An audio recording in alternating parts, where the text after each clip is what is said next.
Hello there, ladies and gentlemen. Welcome back to the Dark Aether Files podcast. I'm Special Agent Spooky Clutter, also known as Caleb Clutter. And today we have a very special guest. He's the director of Roseblood. He's also starring in a very highly anticipated fan film that I'm looking forward to, The Fall of Camp Blood, the one, the only, Peter Anthony. How you doing?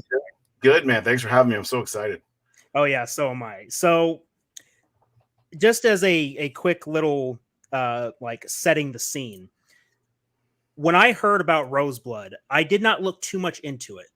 And at the time, one could look at that as like, oh, well, maybe you should have if you were into it. I really wanted to be into it. At the time, I just wasn't, but it was a good thing in the end because when we got down to actually watching the film, my expectations were pretty neutral. I wasn't going in expecting anything huge. And I'm glad that I didn't look at any of the other trailers except for the first one. I watched the first trailer. I saw a few pictures here and there, but I didn't want to follow it too much because I wanted to go in with a fresh mind, ultimately. Right. And I'm very glad that I did because the film was amazing. My expectations were blown away. Your cast did an amazing job. Your directing work was fantastic.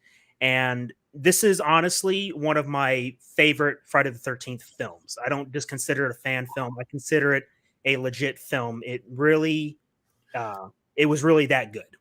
Thank you so much, man. I just almost choked up with you saying things like that. That means, part 7, one of my favorite, and just for you to say those things is absolutely amazing. I really, truly, truly appreciate it. Yeah, you're welcome. I mean, you deserve it. One more thing, but do we have a link where this is live where I could share it on my site? Yeah. Let me or you go can throw ahead. it. I apologize. I'm so no, bad. You're good. You're fine. Let's see. Because everybody wants to see it, and I'm like, oh yeah, let me put it on the page. Yeah, let me. Oh, come on, where is it at? So what I'll do is I'll send it to you through Facebook Messenger. Yep. And then I'll just post it. Yep. And there you are. There we go. Here it is. So copy link. Awesome. And then right here. And it doesn't let me paste it. Let me yeah, I'll try to do it from my phone while we're going real quick. Okay. Sorry for the delay. No, you're fine. You're fine. You're absolutely fine. I just want to share it for you too. Yeah, I appreciate that. No, you're fine. You're fine. Okay, here we go. And I'm so bad with this. I have an interview after you too. Oh, wow. Yeah, it's going to be a late night, but it's a good thing. It's funny because we have a live stream after this as well, so it's going to be a late night for us both. What do you have after this? So we have a series called The War on Pop Culture. Essentially, what we're doing is we're analyzing the quality of pop culture as a whole and talking about how things like political correctness and tonight's subject, which is identity politics, how it's ruined a lot of movies, TV shows, video games, etc. In one way or another. 100%. Identity politics is, most people don't even know what that is. So that's great that you're delving into that, which is the truth. If you're this the way, you got to agree to all these 10 things. No, but I only agree to 8 instead of 2. Right. I love that you're delving into that because it's the truth. Thank you. And they pressure you that you got to be all or nothing. Right. Exactly. And there's just so much. And that's actually something that I would like to touch on just briefly, because going into this world where we're analyzing film and we're talking about these different subjects, one of the things that I've noticed, and we talked about this on our first episode of the War on Pop Culture, that movies today are not as good as they used to be. And I don't know what it is. I think it might be like a generation type thing where some of the older generations had their stuff together more so than today. And back then, going back to 90s, 80s, 70s, there was a certain air of, there was quality and you put your love and heart and soul into it. And it wasn't just a copy cookie cutter copy and paste type deal. Right. And I begin to become increasingly disappointed with a lot of cinema. And a few people that I listen to, they're branching into fan films, they're doing their own comic book series. And that's something that I wanted to get into when we did a rebranding of our podcast. I wanted to start looking into the more indie projects, the little guys, so to speak, where Right. people were doing their own thing. Because I honestly want to see a rivalry start where people that actually care about these franchises are doing fan films like what you've done, and that it can rival the mainstream movies. And in my opinion, your film did just that. Thank you. Because I could feel the love for the 80s nostalgia, the love for the franchise. I connected with it. I'm not even from the 80s. I was born in 97, but my dad was showing me all these classic franchises, Terminator, Rambo, Batman, all these things, and I saw all those references, Sonic the Hedgehog. It was a treat to see all those references and to have your characters in there reference, like the Rambo scene, with the radio. That was hilarious. I was cracking up laughing. That was so good.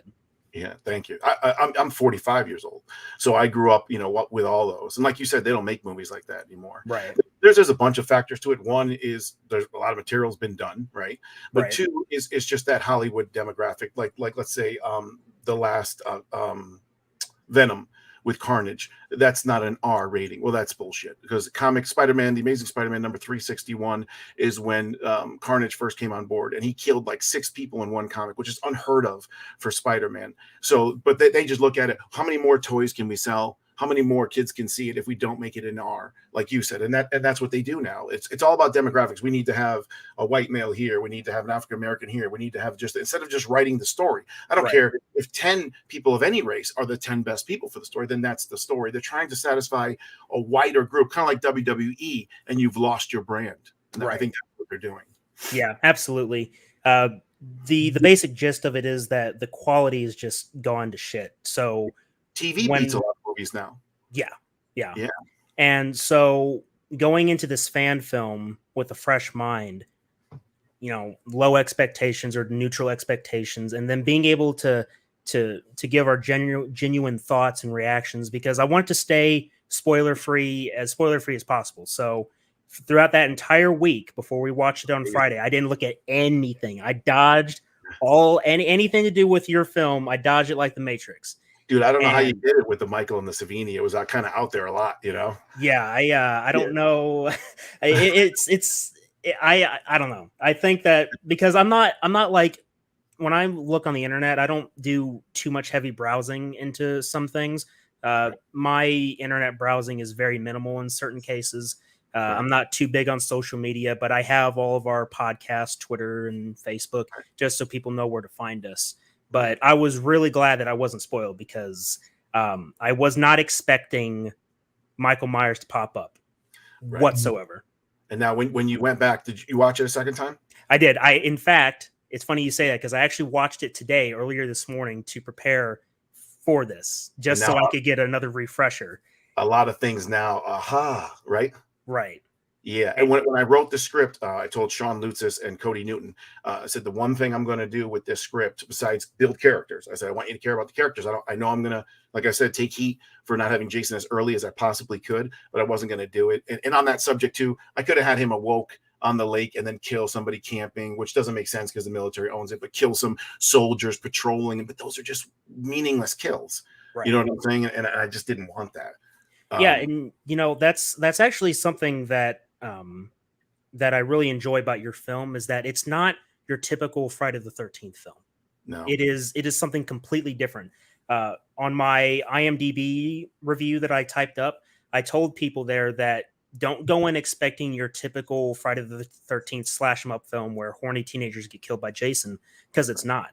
No. I even described it as a character piece for some of the characters, because you're trying to invest time into some of these people. You want to care about Rose and Tina, and you did an amazing job with that. And I'm glad that you did that. And I'm glad that you didn't have Jason in there, because you have now set your film on a whole nother level to other Friday films or other Friday fan films, because most of the fan films I see, you see Jason pretty quick, and it's kind of like something that you would expect in a Friday film.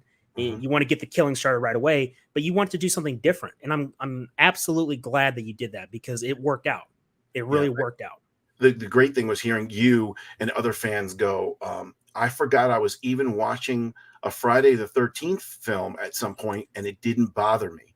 Right. And I was like, wow, that's exactly what we want. Because then when you get him, not only did you miss him, he's on steroids when you get him, but now everything that afflicts every person, you care about whether you want the general to get it, or you want Julian to live, or you don't want Rose to die, or you know what I'm saying? So I think all that played into that a lot. And I knew people would, like I said, say, well, we wanted him earlier, but I think it worked for exactly what I wanted to do. I wanted you to care about every character when he showed up. And the other thing too is the military owns that lake, and in Jason X, it was always on the lake. It was right there. So once he awakes, he's going to be there in a minute. And once he's in the building, what's he going to do? Hang out? He's just going to roll through everyone. So we had to make it that way. It was a conscious effort to make it that way. So when he showed up, I mean, he was balls to the wall. Yeah, absolutely. So before we go on, I want to go ahead and address the chat, because we have quite a few comments here. So my co-host, Special Agent Carter Sauce, he says, amazing work. Awesome. We also have Kyle in the chat. He says, hey, Caleb, Peter, and such a phenomenal movie, and have an awesome interview. Thank you. Thank you. Carter also says, tell me, General, which is your better eye? My right eye is my better eye. So there's a video game called Call of Duty Black Ops Cold War. Yeah. And there's a zombies mode. And in one of the zombies maps or levels, one of the characters is about to have his eye taken out by a general. Oh, wow. And so he takes he says to the scientist guy, he's like, tell me, doctor, what's your better eye? Which one is your better eye? And then you have that reference in a later map where another character tells that general, he's like, tell me, General, which is your better eye? And obviously referencing what happens to your character.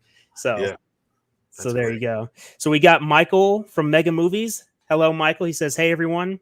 He says, Mega? Love the movie, Pete. Thank you. We got Jason Zero Bro. He says, hey, Peter. Great guy. He was at the premiere. Awesome. Yeah.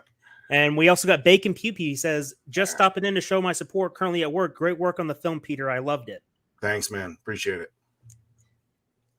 All right. So one of the first questions I have here is, what was your inspiration behind making Roseblood? Like the story or the story and setting the film in the time period that you set it, and choosing Part 7 Jason. What was the workings behind that? Like, what inspired you to want to go that route? So originally the story, the movie was, I was going to be in Vengeance 2. I was going to have a major role in Vengeance 2. My character was actually going to live. Because you don't really see me die in that movie, remember? Right. Yeah, so I was actually going to live. And then a whole bunch of things happened behind the scenes with certain actors that couldn't make it and didn't sign on or got busy with other jobs. So the people I was going to be with were no longer there, and it wouldn't make sense for me to be alone in the woods because there was like a 2-week time period.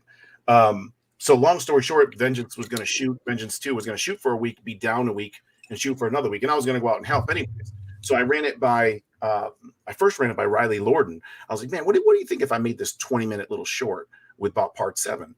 And he was like, yeah, man, go ahead and do it. And I was like, really? And he was like, yeah. So it just kind of went from there. And I asked Riley to be the director. And then Riley's like, no, man, you do it. And I'm like, director, man. I've told the story before. I don't know how to turn on a camera. I don't know final draft. I don't know anything. So, but I'm passionate, right? And I know the series pretty well. So he's like, you can do it. And he's like, all you got to do is line up people and direct them. And I'm pretty, organized person. So that's how it started. And then I asked Jason, hey, man, while we have some of the actors there and in that down week, because he'll be there, Sanaya would have been there, I want to do this little 20-minute piece. And he's like, yeah, okay, yeah.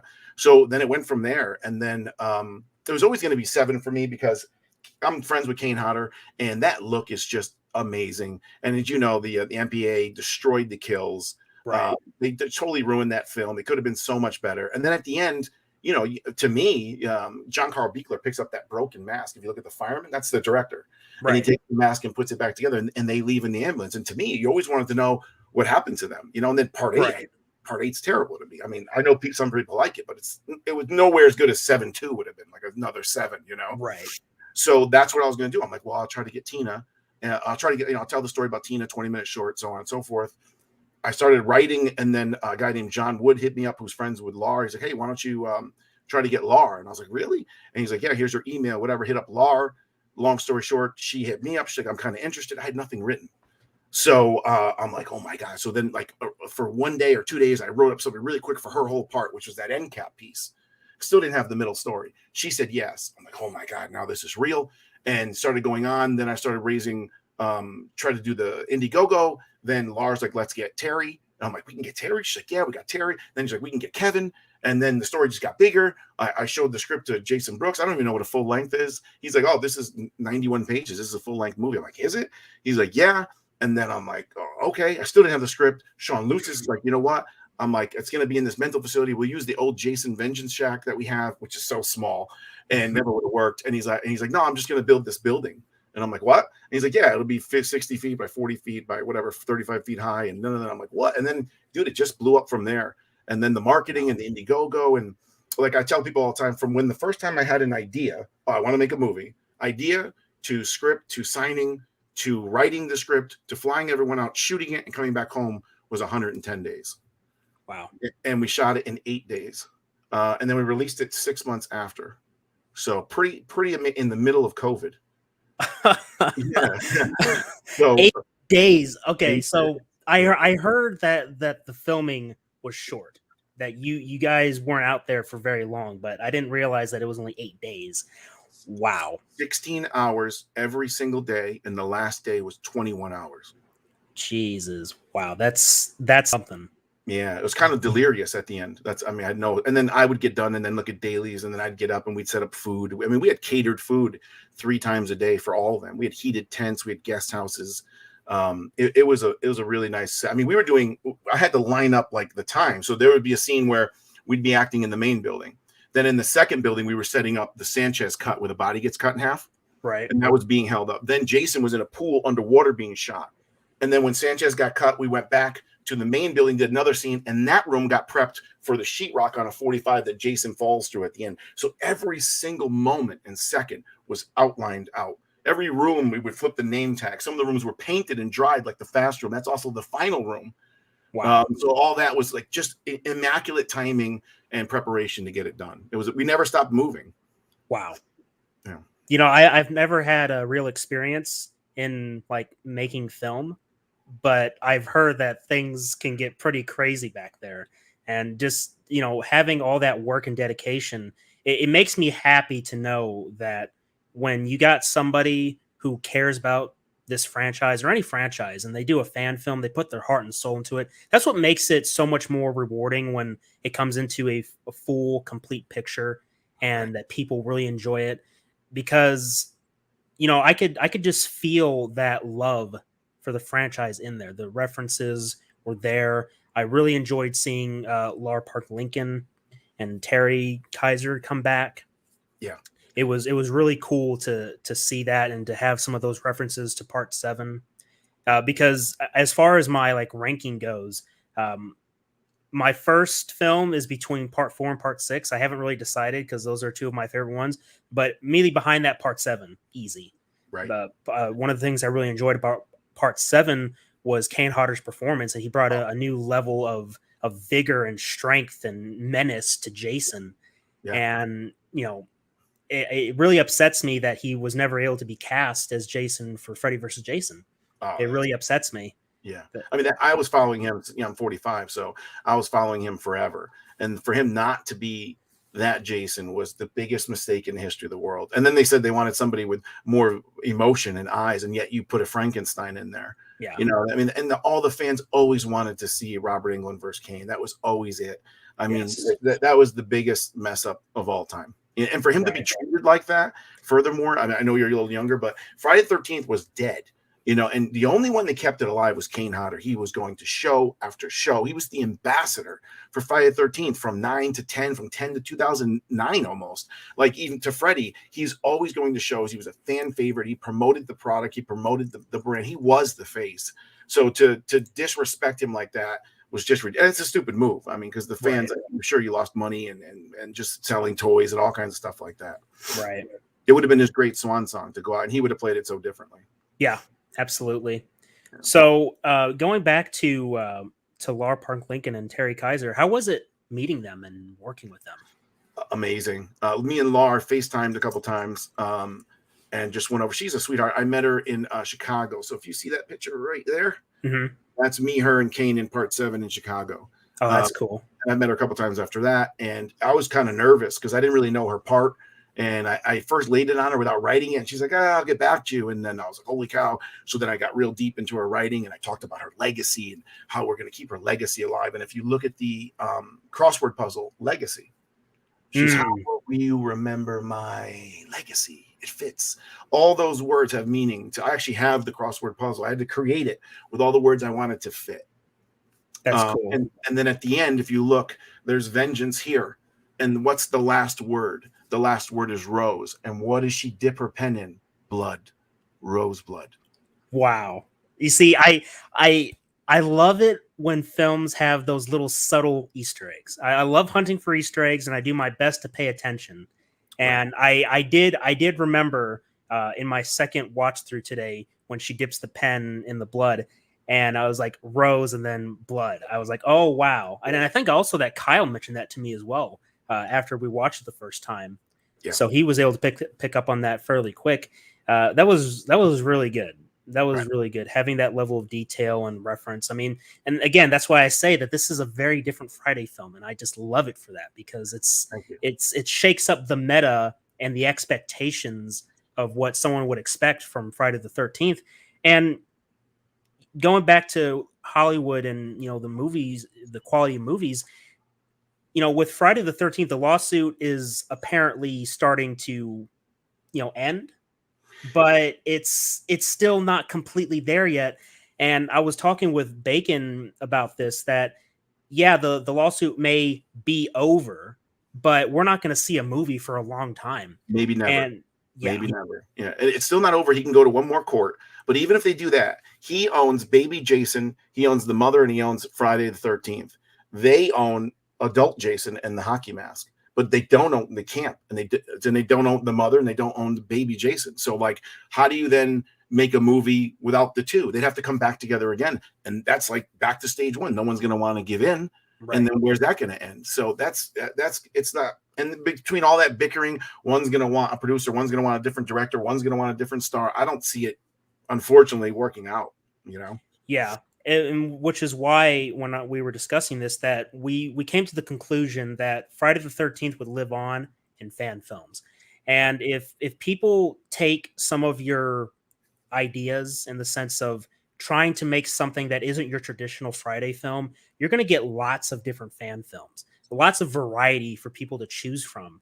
And because it's a fan film, you can practically do whatever you want, as far as the story goes. And when you have somebody that loves the franchise, you can make a bet that there's gonna be love and attention to it and respect. 100%. And that's what I felt for this fan film. A lot of fans, the great part is, I don't know if you said it too, but I think you might have. A lot of fans said this is, man, it's so humbling. They're like, from now on, when I watch 7, I'm gonna watch Roseblood right after it. Like, it's one movie, and I'm like, holy cow, man! That what an honor that is. If one person did that, it felt like that. Because amazing. It's funny because I'm actually the one that got my dad into Friday the 13th. He's more of a casual guy, but I told him about Roseblood because when we did our watch along, he was hearing me like freak out. He's like, "Oh, it must have been pretty exciting." Like, yes, this fan film is just fantastic. It is a breath of fresh air. Because I've just been saturated in all this BS with the movie industry. And it's like, I need a win. Okay. I need to be able to consume something that is actually quality, that's not lecturing to me about BS politics, or is just a crap film that's just put out there just to make money. And that's what this was. And I regret not putting any money down. Having the hindsight that I have now, it's like, dude, I was like, Roseblood, sign me up, right? Hey, we have another Blu-ray coming probably next week after. I'm going to do another. I got so many people asking me for it, so we're going to do another run for the Blu-rays. I might have to get into that because I do have the like complete box set. It's one of those. It was a Blu-ray box set that has all the Friday films, except for Jason X The and 1 through 8 you have. yeah, yep. Yeah, yeah, I got that. So I want to be able to add to that collection by having Roseblood, because I told my dad this, like, okay, because when I was watching it today, he was hearing me freak out again, because I was freaking out again when I saw Michael. I'm like, oh my God. Every time I see it, I just freak out. And so he started coming and watching. I was like, no, hold on. Okay, if you're gonna watch this fan film, you have to watch part 7 first. That way you're caught up on what's happening in Roseblood. And I promise you it's worth it. It's worth the wait. I promise. So, and that's what I did. So I got to say that this movie brought me a lot of joy, and it was much needed. It was much needed that we get something that is refreshing and wholesome, and it was a fun movie. It was a really good movie too. Yeah, I tried to sprinkle some of the comedy where I could here and there. It's tough with a horror film. Thank God David McMahon, who plays Dr. Sykes, is a phenomenal actor. I mean, he could pull off anything. If you look at that movie, he's literally in every scene. Yeah. So I had to have him. I mean, there was a point where he almost backed out because of some personal issues. I was like, you can't back out. You cannot back out. You're so good at selling everything, because he's one of those characters that when I wrote him, is he a good guy? Is he a bad guy? He does care for her, but he's also a victim of the general and stuff like that. That's easy to write, but to bring it to life, I mean, he did it absolutely perfectly. I agree 100%. Speaking on characters, I wanted to talk about Rose. So when you were writing up the character of Rose, my question is, was she always going to be the young lady, or did you ever have her as an adult? It was always going to be Sanaya. Okay. The beginning, when I first visioned, was always, I told Sean, I want to take Sanaya and I want to give her the main role of a movie, because up until that point in my mind, she never really had a role that really gave her a really good arc, so she's always kind of downtrodden, quiet, almost goth kind of character. So I was like, we can do it. And I asked him, can she do this and this? Can she cry? Can she be this? Can she do that? He said yes. I said, let's go.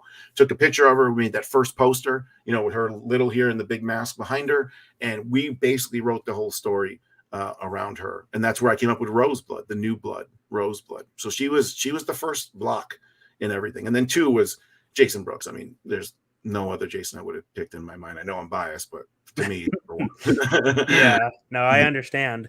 But I really enjoyed Rose's character. I could feel that sort of dark past and that emotion in the performance. And that's one of the things that I was talking about in my IMDb review, is that when you got the scenes of Tina and Rose, you could feel that bond growing, and in such a short period of time too, because it's only an hour and a half film, so you have to be able to fit in as much as you can without it feeling rushed or cheap. And in my opinion, you did a really good job on establishing that bond, because Tina, with her past, she knows exactly what Rose is going through. Right. And so seeing Rose, and then when she gets the knife through her chest, I'm like, no, Rose, no. So it's amazing, because she's really kind of evil, yet you still care for her, and I think that's a great job of Jessica playing the big sister role, where even Jessica, when she comes out filled with blood, Jessica at that moment kind of knows something's wrong when she says, it's not my blood, but she's still, it's okay, we'll get you cleaned up, it's okay. She's still always going to be on her side, And that's a very good bond that you were able to put together. It was really good. Speaking also on Rose, I do have a question. So when a lot of questions, man. I want all these. I'm ready. So when the scientists are lined up watching the footage of Rose that we don't see, what exactly is happening there? Because we hear a lot of like crazy stuff going on there in the background. So what exactly did Rose conjure up? Michael. So it was funny, because some fans were like, well, I don't know why you guys didn't show us the TV. I'm like, well, I can't show you the TV because the TV's Michael. So I had to keep dropping these hints. So when the general says, we looked at the camera, no one went in the house and no one came out of the house. So when she was sleeping, she accidentally conjured Michael, and that's Michael slaughtering everybody in that scene. And do you want me to go into the other hints that we dropped on that, or? Yeah, sure. Go ahead. Yeah. So you have that, right? An army of these things, like that. So you have that. Then later on, you have the knife through the door. And most people are thinking either that's Jason or it's Rose somehow doing something. That's not. That's Michael's kitchen knife through the door. And if you listen to Army personnel Thomas Rivas, he goes, he has no face. He doesn't mean someone's face came off. He's in a dark room, a pale face. He has no face. So then after that, Rose is with the red pen and the camera's coming over her shoulder. If you pause that at the last possible scene, she drew the room. She drew everybody dead in the room. And if you look, you see Michael's collar and his mask. She just starts to draw him. So that's the other hint there. And then at the end, when Jason is looking up, you hear the three things. You hear the general go, an army of these things. You hear Sykes go, she slaughtered her parents. And then you hear Rivas one more time. He has no face. And the camera pans past her hair. And there he is. So every hint that we gave you came out to right there. Wow. Yeah. So she always could manifest him. I gotta go back and watch the film again and again and again until I see and catch every little part, because I was always curious about some of those things. Because I remember everything you said. I remember, and it always sounded so like mysterious to me. It's like, man, the army of these things. Like when I heard that, I thought, is he going to reference the Deadites? Are we talking Evil Dead? Some Evil Dead stuff here? Somebody did say that too. And I was like, no. I wanted that was one of the things when I told Cody when I wrote it. You know, you can write. Some movies are just really written for dumb people, and they just give it to you so easily, you know, and you're like, I wish you just didn't tell me like that. I wish you let me figure it out. So that's what I wanted to do. I wanted to make it so you have to watch it 2-3 times, because I feel like you're really vested at that point, you know, because some people didn't get it. They're like, why would she manifest Michael at the end? I'm like, no, she always manifested Michael. That was her power. That is awesome. I really love that. And especially because, you know, I'm pretty big into Halloween now. My induction into the world of horror actually started with Friday the 13th, the game. Oh, that's how it started for me.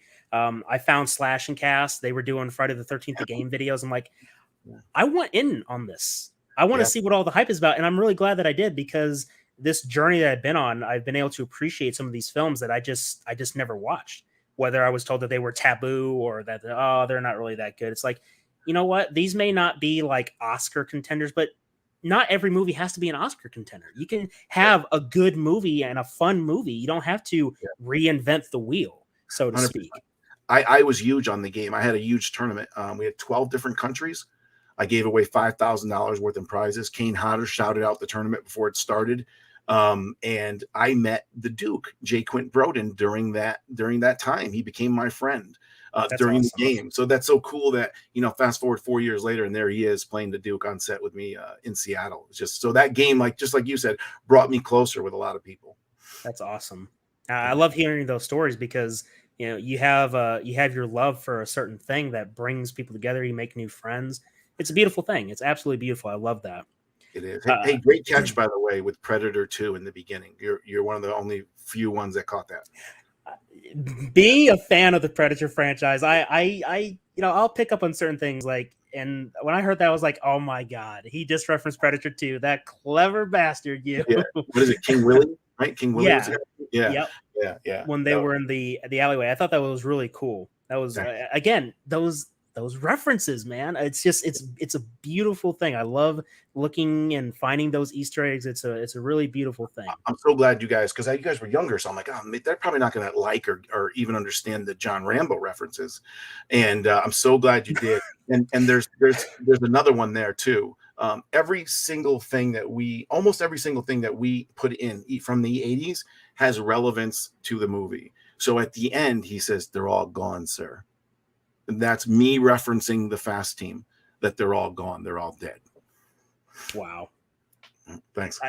I'm a Rambo fan, and you can thank my dad for a lot of like my knowledge on the 80s stuff. You can thank my dad for it, because he's like, all right, son, I'm gonna sit your butt here. You're gonna watch Rambo with me. It's like, when I watched Rambo first back in, I want to say 2010. And after I saw First Blood, I literally put on my dad's old army jacket. I had a bandana. I had a rucksack. And I had a picture. It's like, you know, I'm just posed like this. You know, it's like, did you have the knife? We used to go get the knife with the compass. I did have a knife that my dad got when he was in the army, but it wasn't the exact same. But I mean, I had it. I had the whole thing. I was like, I'm a Rambo guy now. Yeah, that same knife is in part 6. That's his knife. That's awesome. Yeah. Yeah. So before we continue on, I want to go ahead and address the chat Yeah. because we got some more people coming in. So Jason says, so many Easter eggs in the movie. Every time you watch it, you see something different. That's true. I picked up on more things in my second watch through that I didn't pick up at first. We can go over those So too. yeah, sure. The King of a Nation, this is actually my father. So he says, great interview. Appreciate y'all. I look forward to watching the movie. Thanks, Peter. Thank you, sir. Jason also says nostalgia in it. Garbage Pail Kids, trading cards, Super Tecmo Bowl, NES, etc. I love those. I love those references. I only know some of those, but I mean the ones that I did notice, I was like, oh my god, that's awesome. That's just beautiful. Yeah. We also have Sean Lute. Sean, executive producer. That's Sanaya's father. Oh, okay. Well, hey, good to have you here, sir. Hey, Thank Sean. you for showing up. Sean gave me this Johnny Walker Blue, which is about a $200 scotch at the premiere, and I'm drinking it right now, Sean. Oh, wow, that's awesome. So, first of all, thank you guys all for showing up. We have 8 people watching. Thank you very much for the support. The fan film, for those that are in here that are most likely the cast, you guys did an amazing job. This is my favorite fan film right now, and I've seen quite a few. This is my favorite fan film. Absolutely. It was just I can't praise it enough. I would recommend anybody that's a Friday fan to watch it. I'd say, go in, don't expect your typical Friday film. Go in expecting something more. Yeah, one of the DCS Death Curse Society, I think it was Zigzag. He said this movie, his words, created a new genre called the slow burn slasher. I was like, oh, I kind of like that. Slow burn story. We need to pay attention to that term, slow burn slasher. I'm gonna have to write that down because I think that this film is going to set a precedence going forward for a lot of films, not just fan films, but Hollywood cinema. Maybe people in the Hollywood world are going to pay attention to films like yours and say, okay, maybe we need to take a different approach to how we're doing filmmaking. Hire people that actually care. Don't hire some nobody that's just there for the paycheck, because you're in it for the wrong reasons if you're doing it for a paycheck. I agree. Grab a real fan for anything, even as just to consult. Yeah. I don't know why they don't. Hey, I got another Easter egg for you with the Garbage Pail Kids. This is probably as deep as a double meaning as anyone's ever gotten. So you ready? Are you ready? So when he trades the cards, there's 2 cards specifically that I put in there to reference the movie. He said, I'll trade you my Melton Milton.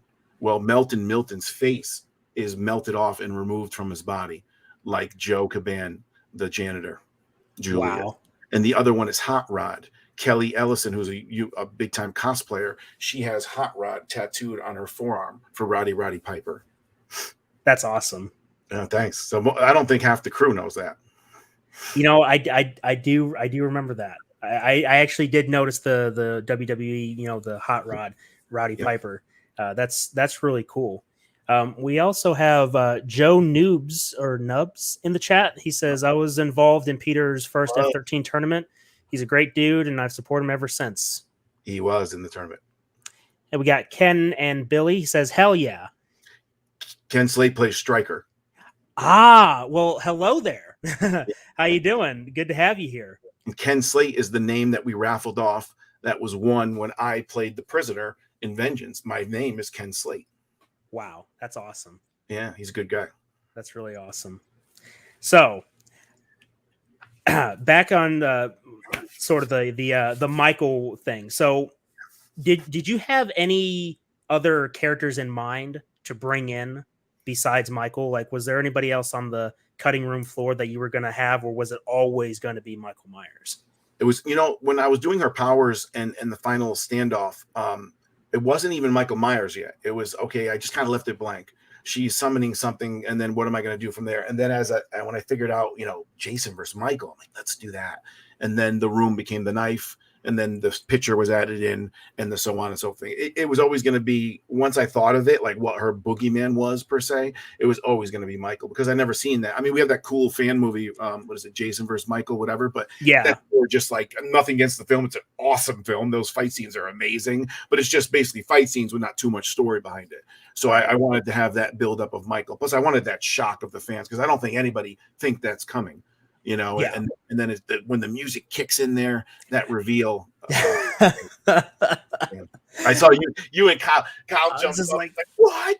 And then you're like, like this. yeah. Oh, that was so great, dude. So Yes, great. because what happened is back when Halloween Kills came out, after like I want to say maybe a week after it came out, we were all on Kyle's live stream giving our thoughts on the film. If you remember, where there was like 10 of Yeah. us there. Yeah. And before I got onto that stream, I watched the fan film Halloween Inferno. Yeah. And I was so pissed off because I was like, this film does more for the Halloween franchise than Halloween Kills did. And that's where that's when the seeds were starting to be sown in of my idea that fan films are the future. They're going to make Hollywood look like chumps by comparison. I honestly believe that because when you have something that's, you know, low budget by Hollywood standards, doing better story beats and better character building than Hollywood is, that just tells me a lot, which is why I want to support these fan films, because there's great potential in there. I agree. And the great examples of that are Netflix movies and Amazon movies and all these movies by these independents that are just rave reviews that are phenomenal. It's just like America's Got Talent, or, you know, or Dancing with the Stars, whatever. These people that you'd never, ever know about, that's not good looking or out of shape or whatever. And all of a sudden you give them an opportunity and they knock it out of the park. And there's more people than that than people think. It's just that Hollywood selects with politics who they want and how they want it. So I agree with you. I love that the rest of the world can say, hey, we can do what you do better. And there's no BS. There's just passion and heart behind those. And I backed all three Infernos. I have all three downstairs. I like that too. That's awesome. It was a real pleasure to get that taste of the fan films, because at that point, before I watched Halloween Inferno, I didn't really see many fan films because there weren't too many to choose from. I did watch Jason Rising, I watched Vengeance, and I was like, yeah, this is pretty cool. But you know, watching Halloween Inferno and then Roseblood, it was a big shockwave for me. Yeah, I like Jason Rising too. I hit up those guys, James and Carl, when the mother at the end was like the demon head and had the red light on her with the chainsaw. I thought that was phenomenal. Yeah, phenomenal. Yeah. You know, when Michael showed up at the end there, I had this idea. So I'm still on like on a Michael Myers high train right now, because I really was looking forward to Halloween Kills, and I was like, man, this is not as good as I really want it to be. But I still love Michael Myers. I still love that original film. And I've gained a little bit more of an appreciation for the Rob Zombie films as their own separate thing. We did a few watch-alongs here on the channel with Bacon, where he's like, yeah, you know, the Rob Zombie films, they're not too bad. And I can respect what they were trying to do. And there are actually some parts that I like. But we started doing a Nightmare on Elm Street watch-along series with Bacon. And I had pitched an idea that I had in my mind that I want to see a Michael Myers versus Freddy Krueger fan film. And I already have the title. I don't have the story yet, but I have the title. What's the title? It's called A Nightmare on Lampkin Lane. Lampkin Lane. That's the street they're on? Yeah, in Halloween. Yeah. Oh, okay. So, and you know, I have always wanted to. I like the idea of, like, you know, putting the two monsters against each other. You know, I'm a big fan of the classic Universal monster films. You know, Wolfman versus Frankenstein. You know, those things it was just classic. So seeing Freddy versus Jason, that concept, and you know, then you see Jason versus Michael Myers. Like, this is so cool. And I want to see a story about Freddy Krueger versus Michael Myers, because it would open up a lot of questions. Like, well, they're both considered boogeymen. And how would Freddy be able to, you know, like, beat Michael when Michael isn't really afraid of anything? He's just the essence of pure evil. Right. And you know, seeing Michael pop up in your fan film, it was just like, my God, I need to see this. Yeah, I think you could pull off the Michael Freddy thing. Obviously, way better than Michael Jason, because they don't talk. Right. Maybe even have it so that when Michael's put away in jail, that's when Freddy goes to jail for the kids, and he's in trial, and that's where they kind of meet. You could something like that, right, where their paths cross like that. I agree that would be great. Freddy is just phenomenal, because through Freddy you could tell the whole story. You wouldn't need somebody else. You could almost just tell it through him, and he's so charismatic. He can never really be over the top, you know. So I think it could work, definitely. Yeah, absolutely. So I'm going to go ahead and address the chat again because we got more people coming in. So Sean says, when you did your watch along, the look on your face when Michael showed up is priceless. You win the shock award. You Yep, did, thank yeah. you. And Tyler, and I was just like, so yeah. that was awesome. So Joe says, what made you write in the character of the Duke into Roseblood? I really like that aspect. That's a good question. I was actually going to ask that, like, what was the inspiration in bringing in a Creighton Duke? So when I was doing it, it was like a kid, like I referenced a kid in a candy store, right? It's like I needed to do all these things, and what would you want to do? Okay, 7 continued, and okay, well, what about where's it going to be? Well, let's try to figure out places in the canon. I wanted to make this as much canon as I can. Not saying it's canon, as far as fans' opinion, but I wanted to make it so everything worked and fit. And Camp Crystal Lake in Part X. So Part X, I hate Part X, but Camp Crystal Lake research facility I thought was great. Right, it made sense, and it showed it on the lake, so it's close. And what were they doing? They were studying his regeneration capabilities. That's what the general. I don't know if he's a general, but that's what the scientist says when the general is behind him. So that's what my colonel says. We're going to study him for his seemingly endless regeneration capabilities. So okay, that makes sense. Now they're trying to study him. It's on the lake. It's close. It makes sense. So I went there, and then I'm like, well, I need like a everybody's structured. You have the military, you have the lab, you have this. I need somebody that's the oddball. I need somebody who can go both ways, who can mouth off, who can be ballsy. I'm like, who's the coolest character, maybe besides Tommy, that never really got the full story? The Duke. I mean, by far, he's probably the second coolest character behind Tommy. Some people could argue the coolest character from a really bad film. And when he says, remember me, I always said, I'm going to fill that in. I'm going to fill that in of why he says, remember me. So when they had that face off and Julian gets his face ripped off and he's, fuck you, here's your buddy. And he showed his face on there. He's like, you'll remember me. You're going to remember me. So in my mind, that's what is the canon for 9 when he says it again, when he handcuffs him. Remember that? Yeah. Yeah. And as far as the Duke and coloring, I'm getting excited. It was like a Star Wars. And some people were like, well, it sucks because not sucks, but as far as the director of photography, you have white characters, white lab coats on white walls. But well, that's what a real scientist lab is. I mean, that's what a clean room is. That's what a hospital is. That's what these psychiatric wards are. But I did it on purpose. So all the lab people are in all white. So they're part of one building, one thing, one unit. The military is green. They're green colored. They're always going to stand out against there. The fast team is evil. They're dark. They're black, right? They're all black everywhere. The general's green. Rose is red because she's evil. Tina is pink because she's pure. But the Duke is multicolored. The Duke is black hat, blue shirt, brown vest. The Duke goes between all. He doesn't exactly fit. He's wandering between all. He could be anything. He's the oddball. He's the one that doesn't fit. He's the rebel. So that's purposely why I did the coloring like that. And that makes a lot of sense because Julian picked up on that he's like, you're a good man, right. And it's like, you don't know me, that's really good subliminal messaging that you put in there. That's fantastic. I really didn't expect to see the Duke, and I'm glad that you brought him back because Part 9, we all know that film, but some of the aspects that worked, I liked the Duke. I mean, we didn't get Tommy to come back, and that's actually something I want to touch on next because that was a question from my co-host. But I liked the idea of bringing in the Duke, and I liked that in Part 9 that they were trying to connect the Evil Dead to Friday the 13th. I love the idea of a shared universe, a shared horror universe. That sounds like a really cool idea. And seeing Michael in the movie was like, that's again connecting those things. That's something I really enjoyed. Right. But I was really glad to see the Duke, and I love that line, and especially how it was delivered. That you'll remember me. You'll remember me. That was just, it was badass, and it kind of gave me chills. Like, yeah, you will remember me. Exactly. Go back years later. Do you remember? I'll give you another. You ready for this one? So another big Easter egg. When the Duke, and that's another thing too. That I needed someone to go against the general. Well, who's going to go against the general? The lab people aren't. The people under him, they'll be fired. That would never happen. But the Duke can, because he's needed, because he's a genius with the scientist with the serum. Serum is the EMT, which is the spirit molecule. Joe Rogan takes it. Mike Tyson takes it. Spirit manifest. That's why that was together. When the Duke gets into the fight with the general, says he would bang his wife, all that shit like that. And then the general questions him, oh, yeah, why is that, Mr. John Hopkins? He grabs his finger and he goes, well, that'll cost you. And he rubs his finger. reference to 9 when he broke the fingers to get the information.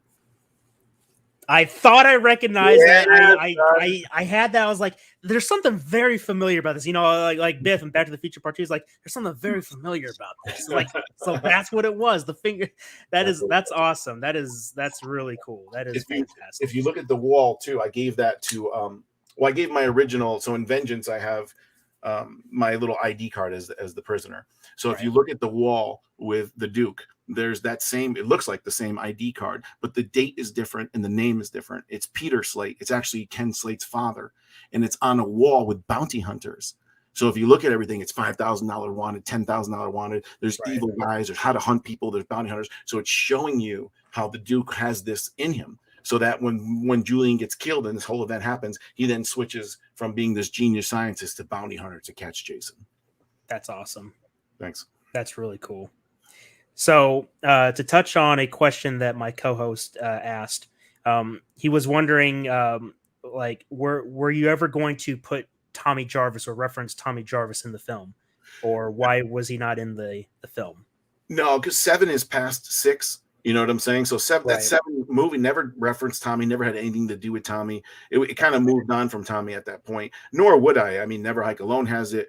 Vengeance hints at Tommy. I mean, his daughters and granddaughters are in it. So it's already been done, and I respect those people with the films and what they've done. So I didn't want to go that way. And it wouldn't make sense with 7 to me, because 7 was kind of past that. Yeah, no, that makes sense. One of the things I really liked about 4 through 6 was that it focused on the character. At that point, that's where, you know, I think that a lot of people agree that like Part 4 is one of the best Friday films, because you're given characters that you actually care about. My number one. And you know, that's why I tell people, you know, you need to check out Roseblood, because it gives you characters that you want to care about, just like in Part 4. Right. And you know, being a fan of Part 7, you're going to enjoy this film. Just don't expect it to be that cookie cutter Friday the 13th that you've expected. This is something better. No drugs, no sex, no nudity. I specifically wanted the opposite of the rules they tell you have to have. And you have to have 10 minutes a kill, and you have to have this and that. No, I don't want that. I want it different. I wanted almost like back to the coloring, like Star Wars did. Like Star Wars 1 was in the desert, Star Wars 2 was in the snow, Star Wars 3 was in the jungle or the forest. I wanted like the Thing feeling.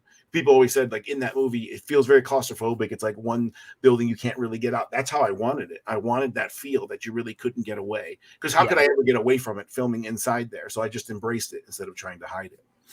That's really cool. Yeah. I think it's, you know, having that central location and having the claustrophobia feel, I mean, that adds to the tension, you know, because it's not like when you're at Camp Crystal Lake where you can literally just keep running. If you have enough energy, you can just, you know, keep charging forward, and Jason just have to chase you from there. But you're in tight quarters, so you know it's kind of like, you know, no holds barred at that point. Yeah, 100%. So the next thing I want to talk about, Savini Jason. So first, what was your inspiration for putting that version of Jason in at the end? Okay, so I don't know how familiar you are with me. I only cosplayed one time in my life, as far as in a be voted on. It was Savini Jason. Have you ever seen that when I went to Monster Mania? I think I saw a picture of it. I think I saw Slash and Cast talk about it once. Yeah, maybe. So I created that suit. Those are SpongeBob party hats that I got at iParty, and they're the hats cut off with the spikes upside down glued in. So all that whole outfit I made myself. There's spandex underneath, and then I put like a glue and a paint to make it like 3D-ish, and then the shirt's over it cut so it looks like it's his skin popping through. I mean, not that it's anything great, but it worked. I thought I should have won the tournament, or the contest. And that spear is made by my good friend at Villains in Love. And that was the exact dimensions from Tom Savini. So that trident that we have is exact. So in the game, I was Savini Jason. I paid, I think it was $350 when you back the game and you get to get Savini, the code. Yeah. So I always wanted to have him at the end. I was going to play him. So I was like, oh, because people are like, Pete, why don't you be Jason? I'm like, I'm only 5'11". It doesn't work. So I was like, I'll play him. I'll put him at the end. Then I'm like, you know what? Stop. Don't be cocky. Like, Jason Brooks deserves it. So I sent the suit to Jason, and he put it on. So basically at the end, Tina. So here's the question a lot of people have. Okay, let me get into it. Tina's not strong enough as Rose is. Rose is like Anakin Skywalker, but Rose gets damaged just like Anakin did and never became the true Darth Vader that he should have, right? He should have been stronger. He shouldn't have been metallized like that. Right. So Tina can only really, if you look at her, her powers only really come out when she's angry. When she's asked to do something like the magnet, she just finally got to it, right? 13 months later, after all that shit she did in 7, she could barely move it because she's such a good-hearted person. She's the Queen of Hearts. She deserves to be saved. Right. But under duress, like when she finds out the doctor's been using her and lying to her, and the FAST team there laughing in her face, and Sanchez tells her to shut up, she doesn't need to move her hand. She can go back to 7, Tina. You get it? And then choke them out. But she's not evil, so she doesn't have a red eye. Rose does have a red eye because Rose is evil. Rose doesn't need anything to become stronger than she is, but she's just young. She can't control it. Right. So when you see Tina later on, back to present day Tina, Lar Park Lincoln with the red eye, that's because of the shot, the serum. And because she doesn't really adhere to the serum. And that's, later, 30 years later, they keep giving her shots, trying to make her produce something that she just can't do. So that the shot is actually killing her. So when you look at her itching her arm, the hole from the shot never heals, and all her veins have turned black. And it took 30 years for her to basically become as strong as Rose was. And that's why when she looks up with the blood, she finally has the one red eye, where the Rose already had the one eye. So when she gets the serum, she doesn't even need it. She's just super Saiyan. She's just, she's just at a different level. She just doesn't know how to properly put them away. So when she goes to put them away, she does, but Jason is stronger because she didn't know exactly how to do it. She never did it before. And Jason defeats Michael and steals his knife and comes back and kills her. So that's the whole story with that. And so with Savini and having to be continued. So when she's in the room at the end, she finally can bring him back, and she needed not only the shots of 30 years, but Jenkins orderly to mess with her and piss her off. And now you have that perfect storm, right? And she brings Jason back to kill him because she can, and she hates the guy. And now she wants to fight Jason for all. She doesn't care about her life anymore. She doesn't care if she loses the battle. She's just meaningless at this point, her life in her mind. Then she sees Nick, and she sees Jason look at Nick, and then she gets scared that Jason might kill Nick, her lover, and here he is after 30 certain years. So now she's strong enough that she can send him to hell. He's just in a portal or a different dimension till then, but she sends him to hell, and that's the devil going, no, when he gets thrown back to hell. Wow. And that's then awesome. He goes to, in part 9, in the video game, Savini always wrote that Jason went to hell after Jason goes to hell, defeated the devil, and stole his trident. So that's what you see at the end. That's awesome. That is so cool. I love that. So when it says to be continued, are you planning on doing like a Savini Jason fan film at some point? If you know me, I want to retire. So I definitely wanted to leave it open 100%. And I do have an idea around all of that. I even have an idea to take it away from a fan film and actually make it an original material per se, because I own all the characters except for Jason. And if Tina and Nick are on the run, guess what? They're using different names. So I never have to refer to them as that. All that was thought of if I go and do that. So Rose is mine, right? Everybody's mine except for their names, but they wouldn't call themselves their names. They'd be like, whatever, Jeanette, and she'd be like, that's not my name. I'm like, we don't say the real name. And the crowd would know, but you wouldn't have to divulge the character, right? Right. So, but I have an original. I'm going to I'm going to promote the crap out of this film for another 4 to 6 months. And then maybe I'll sit down and write. I have this original content movie called Laugh, which I want to make, which is basically about a clown. Totally different than you think, though. It's like a world, a universe where clowns are the number one entertainer. So like right now, football is Monday Night Football. In this world, clowns are like number one. And it's a really, really, really dark, deep film like that. I just wrote a little bit about it, but I think now that I have time and no pressure that I can really divulge. I have a great team around me that wants me to do it. So I think I'll start writing in about like 4 to 6 months and see what I can come up with that. That's awesome. Thank you. I definitely encourage you to expand in your creative sphere, because I mean, Roseblood is very phenomenal. I think that it's setting new grounds for people to learn from. And I definitely think that I'm almost fanboying because I just really enjoyed Roseblood so much. It was just an amazing film. The characters, every single character, I enjoyed in some form or fashion, and I love the Star Wars references. Yeah. One of the things that me and Kyle were wondering is like, where did you get those Star Wars mittens from? So I'll tell you, people like the Tecmo Bowl and stuff. We'll get to that, and the dates of the games coming out and stuff. We'll get to that in a minute because I always knew that. Those mitts they're not the original Star Wars mints. They came out with like I don't know if it was the second 3 films or the third 3 films. That's when they came out. And my special effects guy, Ryan Sipolinski, who did a lot of the special effects, he told me, he's like, those mitts aren't the original Star Wars mitts. They didn't really have them then. I go, I know, I got them on eBay or something like that. And he's like, but no one really knows or cares. I wasn't caring like that. I just wanted it as part of the joke, and it sets up the joke for Yoda. Right, like perfectly. And then in the original one, she burned the matchbook. So in this one, we hint back to the matchbook. And then I'm on a roll here. So also, did you notice that room in the beginning with the intro with Dr. Cruz and her? Did you notice the matchbook was there? Yes. That's the exact one. The exact writing, the exact everything. The green book. Remember the green book? Hold on. When she goes in the drawer. When she goes in the drawer and she opens up, this is this exact green book. It's got papers in it. It talks about Jason, and it's got the gun in there and the spike from the tent. It took me 6 months to find this. This is the exact book that was in the drawer. Awesome. When she looks over, the exact phone, the exact tent spike, the exact camera. When he goes behind her and the wall reveals, that is exact. That's called the 20th Century Train. It took me forever to find it. That's the exact frame, the train. That's the calendar. That's the Challenger shuttle that's taking off in the corner. All those awards, she just got transported back to the doctor's room right there. That's amazing. Thanks. That's awesome. Yeah, I won't notice it, but it took a lot. But back to that, that's where the gloves came in for the burning of the matches. And I figured, like, this is the comedy. We have to show that Sykes is kind of a good guy and he kind of cares, and she trusts him, so that when she realizes the fast team, she's been giving him information the whole time to use against her, she gets pissed. Because remember, he goes, do you have dreams about your parents or him?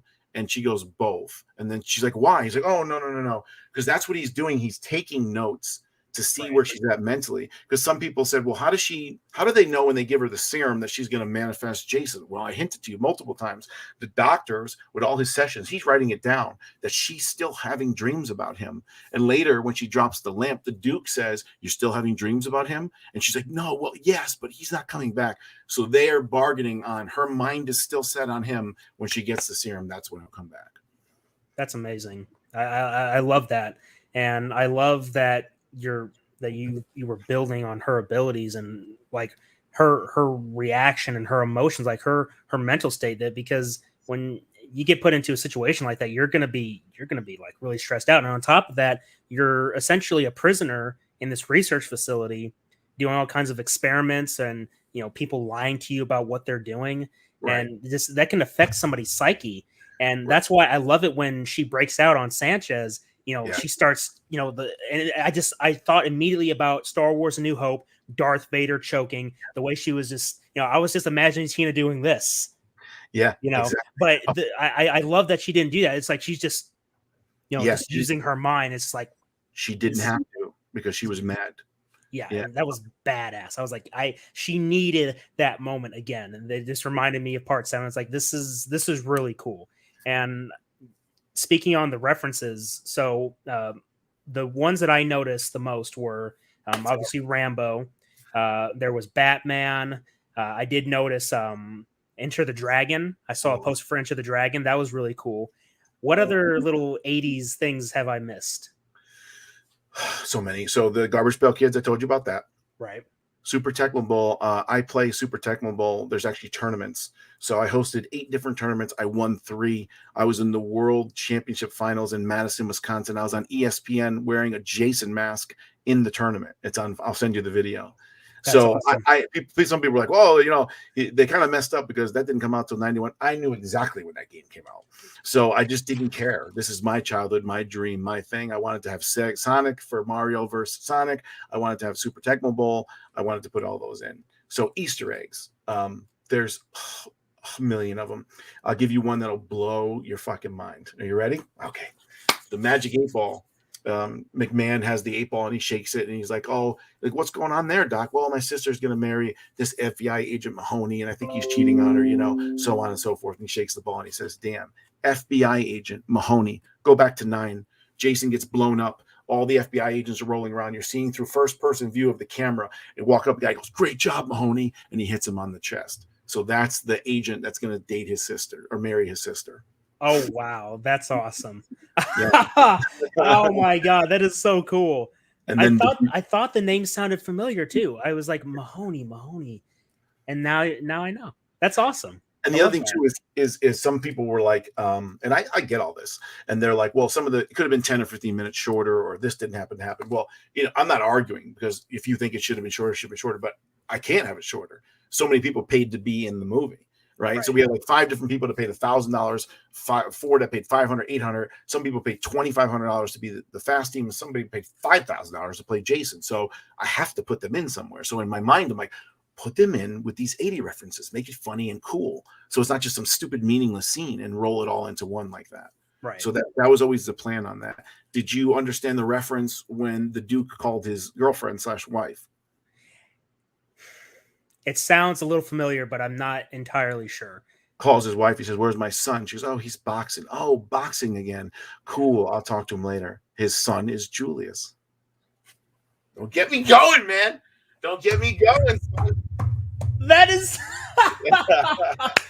By the way, that phone is a 1989 Nokia flip phone. People are like, "Oh, they didn't have that phone." Yeah, they did. I bought it off eBay. Julius. And that's another reason to give him the meaning to find him and hunt him down and want to kill him.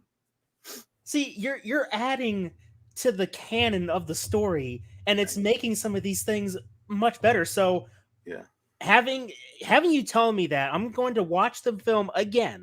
I'm going to see these references. Like, shit, now I'm going to have to tell people, all right, you're going to, if you know your Friday the 13th and you can kind of pick up on some subliminal messages, you're going to find some enjoyment in part 8, and then in Jason Goes to Hell. That is amazing. I didn't even think about that. Yeah, boxing. Operation, that was a big game when I was growing up, and the wishbone was always the easiest one. So I was like, well, how can I work in her being a smart ass with the most dominant part? Make a wish. I wish these Neanderthals weren't here. And that's what started the mouthing off part. You want one better than that? I'll give you another one. The general has the patch on, right? Well, in the beginning, when I wrote the story, the general was supposed to always have the patch. The problem is I built a skid worth of boxes in my garage, and I shipped it to Seattle along with, I don't know, another 70 boxes at different times to Sean's house.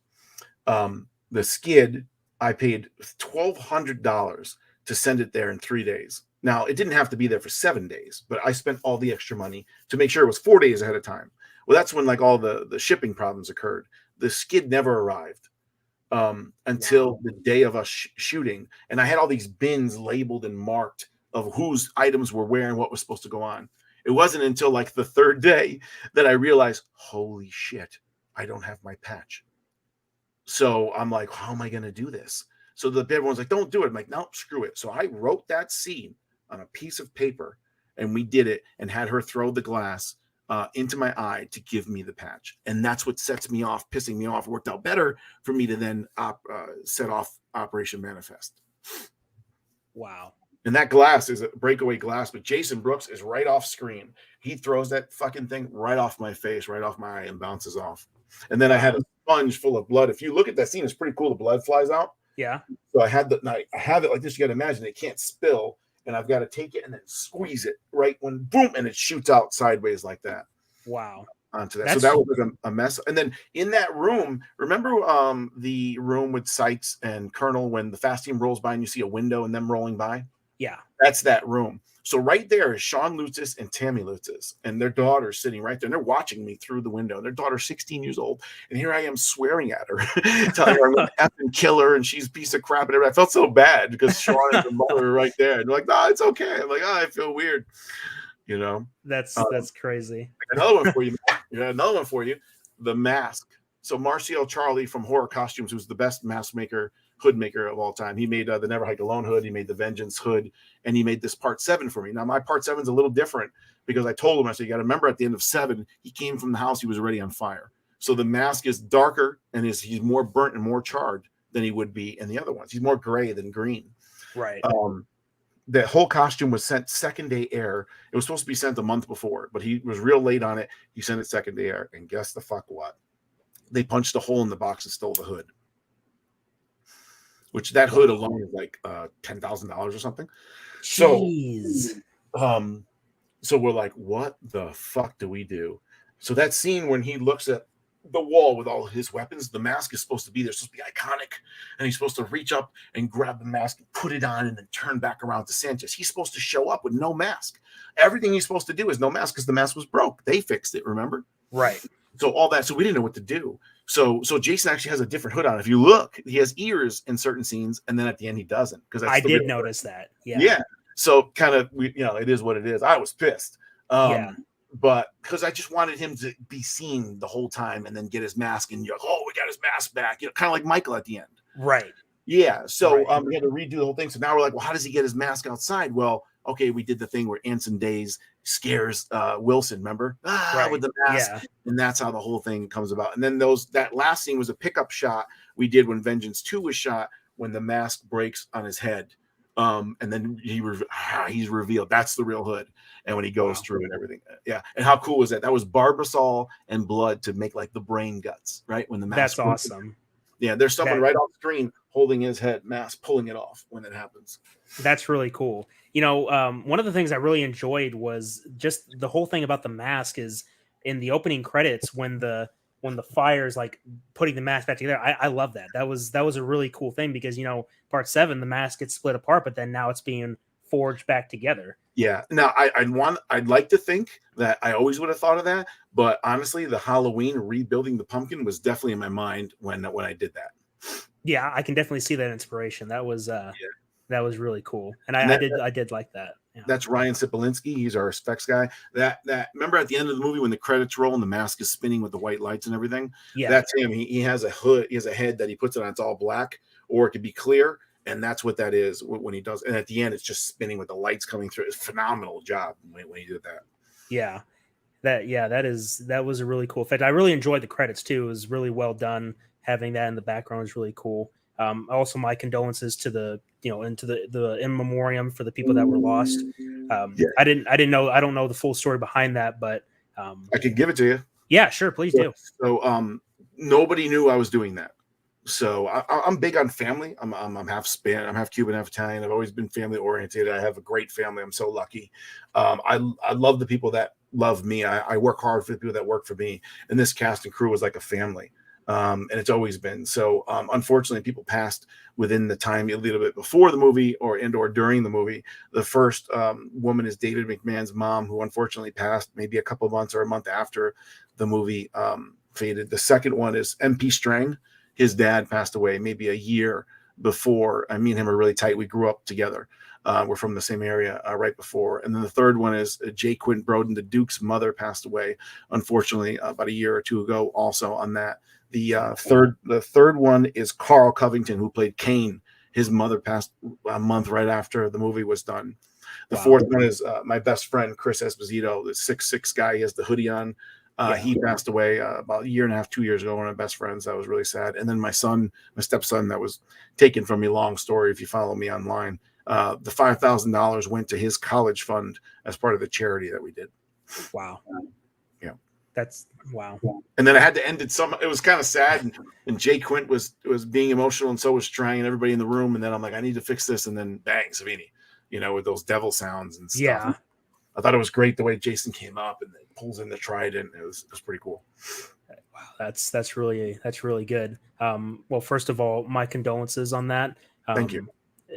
I have lost people, but that happened when I was younger, so I wasn't really too, I wasn't aware. But it's always hard losing someone.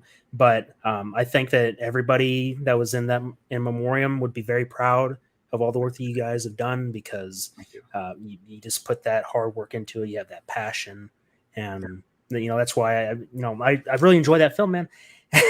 Because I just felt that love, and I respect what you're doing, and people like you, everyone working on that, I respect the hell out of you guys for making that dream come true, making people happy, because I think that a lot of Friday fans needed that extra jolt of rejuvenation after the game had essentially got its life cut off, Right. and with no end in sight seemingly for that lawsuit. Having these fan films come up, and being able to shake the ground and inspire people to do the same thing, to make more fan films to keep the franchise alive, is just really good. Thank really you good. so much. I got like maybe 10 minutes before I got to go on my next one, but yeah, I gotcha. A few more things. When are you going to make one, man? Come on. I see you're passionate. You're a big Well, fan. You got the case behind you, got the Predator behind you. What's well, up? it is funny because I do have a few different ideas in mind. Like right now, I'm actually working on my own comic book series. It's I'm in the early stages, but I have the general story. I have my main character, and seeing all these people doing these fan films and doing their own comic book projects, I want to do that. I want to turn my dream into reality as well. Yeah. Making this comic book series, and then I eventually want to have like a live action or an animated adaptation of it. Making sure I have as much control as possible, because something that I notice is that, like, for some of the Japanese anime that's being bought out by Netflix, some of them they're missing the mark on what made them good. Right. And so one of the things that I hear from people is that if you ever have a franchise that you've done, and somebody else wants to make a live action adaptation, make sure that you have as much control over that as possible, because especially these days, because they're going to rape your 100%. series if they have the mind to do it, injecting identity politics, and that it's just it pisses me off that this stuff is happening the way it is. But eventually it's going to the pendulum is going to swing back. This is going to turn over, and all this political correctness stuff is eventually going to subside. And it's just a matter of time, but I want to be able to get in on it now, so that when that does happen, when people start realizing that Marvel and DC are putting out crap, that people are going to look for alternatives, and I want to be able to provide an alternative. And my character, I'm not going to go into too much detail because I need to get the details worked out more, but my character is going to be very relatable for a lot of people. And I'm very excited to bring it to life. And like I said, I'm still working on the foundation, but it's something I definitely want to do. I also would love to get a Nightmare on Lambkin Lane happen. I want to be able to talk to people that had that same passion. I don't have a full story yet, but the concept of Michael Myers versus Freddy Krueger, I want to see it happen. Yeah, the premise would be the whole strength of that, with the realness of the story, where they are and how they got there. If you figure that out, like we said, maybe prison, whatever, just an idea raw. If that is solid, the rest will fall in place. If they believe that could happen, then the rest will fall in place. Absolutely. And great point with the anime too, because anime was the first to really break the boundaries. You know what I'm saying? There was always these films, and this is the way it's supposed to be. Anime it got crazy sexual, got crazy violent. It could do whatever it wanted. That's what made it so popular. Because that style of drawing, I don't really like per se, but the stories are so good, you fall in love with it. Yeah, absolutely. It's I'm an artist too, so working on my own comic book series, I'm getting a taste of the hard work, and I'm willing to put in that hard work. At this point, I started up this podcast because I wanted to talk about films and talk about all the crazy stuff going on with pop culture. And now I want to get my foot in the door and eventually walk through said door to actually be a content creator, making my own, comic series, of making my own film eventually. These are ideas that I want to see come to life because I'm a creative person. I get a whole bunch of compliments from my family, my friends that, you're really good at drawing. Sometime I'll show you my drawings. I've done quite a few things. I'm still learning, but I mean, I've done some pretty good things for a kid who was essentially self-taught. Right. Hey, guess what? I'm going to make, dude, I already said it 3 days ago. I told the whole crew, I want to make a comic book. If you're a comic book drawer, me and you are going to talk because it's going to happen. I'm going to make a prequel on the Fast Team. how they originated, what they did in Vietnam, how they all came together, how the general was a colonel, then the colonel was a major, how they all came together and became that. The symbol, which is a dead Viet Cong with bullets shoved in his teeth, and there's 6 of them. I have the whole thing laid out. I just need someone to draw it and put it into a comic book. So you might be the man, my friend. We're going to talk about that. We're going to talk, because I think the fans would like that. That'd be a nice little side piece. Yes, I agree. Having a backstory for some of these characters, learning more about them, and because the Fast Team are portrayed as assholes, but if you have a comic series that kind of shows them a little bit more sympathetic, you're kind of like divided on, man, should I really be rooting for Jason to end these guys, or should I be sad for him? Right. And I love it when a film does that. It's like you start to question, like, well, man, maybe that guy wasn't so bad after all. Now I feel like a dick. Yeah. It's like you say, the creative thing. I did a meme. I probably do one almost every year, every other year. Creative people make the world go round. That is the truth. And a lot of people always think they are. It's not a creative mind, but balls to take your vision and your art and share it with the world, and be so vulnerable to take the hits from it, but you don't care, because expressing the art means more than that. Yeah. It's funny because I was talking with Bacon about this, and one of the things that we were talking about when we were talking about identity politics and people complaining about just the stupidest shit, is that to quote Rocky, it's not about how hard you can hit, it's about how hard you can get hit and keep moving forward. The truth of the matter is that people are going to find something to dislike about you, and it doesn't matter who you are. Oh yeah. The idea is that you don't focus on those people, because those people will come and go just like anything. But it's the people that care about you, care about the work that you do, that they're going to stick around with you, because that's how these franchises last this long. Like Batman hasn't lasted this long just because one person didn't. It's like, oh yeah, he was kind of a cool character. You had his establishment, and then you had years and years of people growing up with Batman, right? And why he is still popular. And that goes for any superhero. Yeah, so that's inspiring me to put my work out there, and seeing other people put their work out there, because it's like you said, the creative people makes the world go around. This situation right here, because I got to go, but you watching my film, which is so amazing that you guys took the time to do a watch along and doing that, me seeing that, seeing your energy and passion, loving what I have, led to this interview. This interview of us talking led to, I'm doing a comic and you write comics. That's how it works. The positive energy put in is positive energy put back. I always believe that. Right. That we're going to talk about. You're going to send me pictures. Yes. You have my email. I'll send it to you. I think. Yeah, sure. Calls in 5 minutes. Yeah, send me that, and I already have it kind of outlined how it's going to be in my mind. And we'll start going from there. I want to just make that one comic book, and it'll be just another side piece to the whole story, and we can sell it and everything. Yes, definitely. I would definitely like to be involved in that if possible. We'll definitely be chatting about that. Before we go, I just want to address the chat really quick. What we got here? All right, so we have David Eckel. He says, problem is Hollywood's got too many politics involved in movies these days. 100%. Oh, it's actually my uncle. Okay, nephew, this is your uncle. So far, so good. Well, thank you, uncle, for coming and stopping by.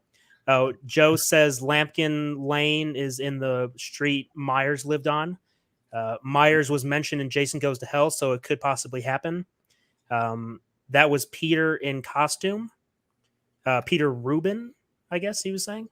Oh, Ruben Morales is the guy, Villains in Love, who made the 3D print of Trident. Gotcha. Okay. Yep. We got Jason Simone, Man of Horror. He says, hey, guys, what's going on, Simone? Love that guy. Joe says, oh, damn, I thought it was Pete. LOL.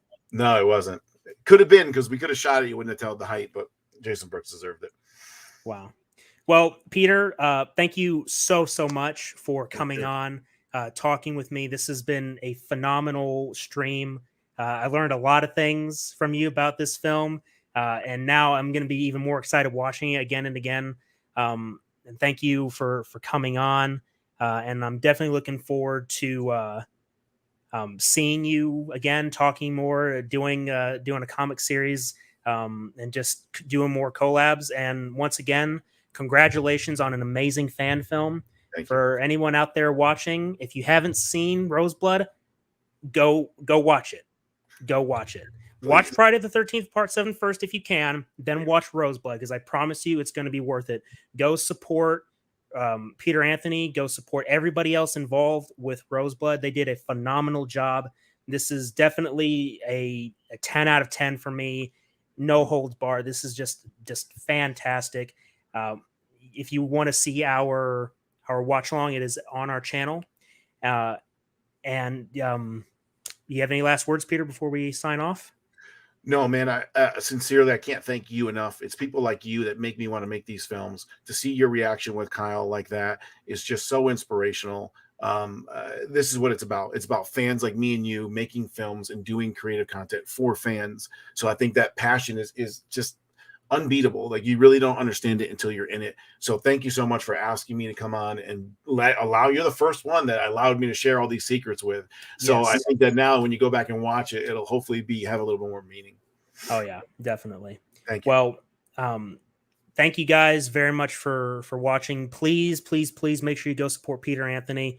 You're going to be doing a live stream tomorrow talking about Roseblood. Is that correct? Right, going over more kind of what we did and a little bit more of the script and a little more Easter eggs and things that explaining why.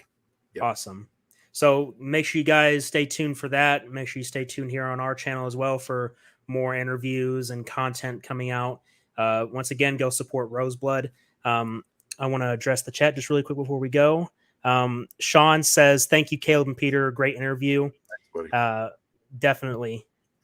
Definitely. Jason says, Peter, I want to read that comic now. Yeah, we got to do it. We're definitely going to do it. I think this is going to be really exciting. But anyway, with that all being said, thank you guys very much for watching, listening, supporting. And until next time, fellow investigators, remember, the entertainment is out there.